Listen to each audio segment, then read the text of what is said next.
यह सिंधु दरिया की मशहूर डॉल्फिन क्यों इस तरह तड़प रही है?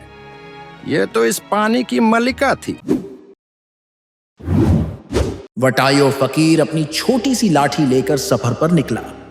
रास्ते में उसने जो देखा उसने वटायो के दिल को हिला दिया। यह सब क्या हो गया? यह जमीन तो एक वक्त अनाज से भरी होती थी। ये लोग तो हंस हंस कर अपनी फसलें काटते थे। अब ये क्यों इतने बेहाल हैं? पानी खत्म हो गया वटायो। सिंधु दरिया सूख रहा है। पानी के बिना फसलें मुरझा गई हैं और हम भूख और प्यास से मर रहे हैं।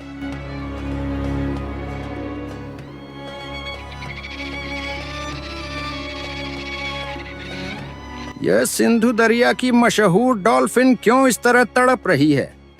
यह तो इस पानी की मलिका थी। यह क्यों यूं बेहाल है? वटायो, यह दरिया भी अब बेजान हो गया है। ऊपर से जो लोग पानी रोकते जा रहे हैं उससे सिंधु का जिस्म सूखता जा रहा है। यह डॉल्फिन भी अब मरने वाली है, जैसे हम मर रहे हैं।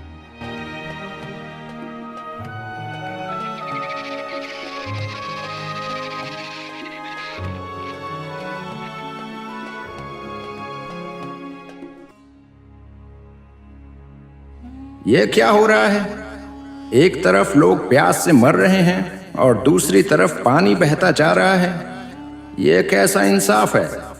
सुनो लोगों, यह जमीन सिर्फ तुम्हारी नहीं, यह दरिया सिर्फ तुम्हारे लिए नहीं, यह सब इंसानों और जानवरों की जिंदगी का सहारा है।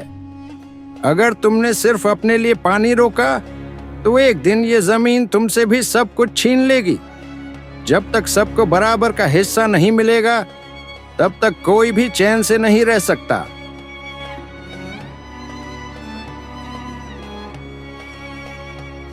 वटायो फकीर का यह पैगाम हवाओं में गूंजता रहा, लेकिन क्या लोग सुनेंगे?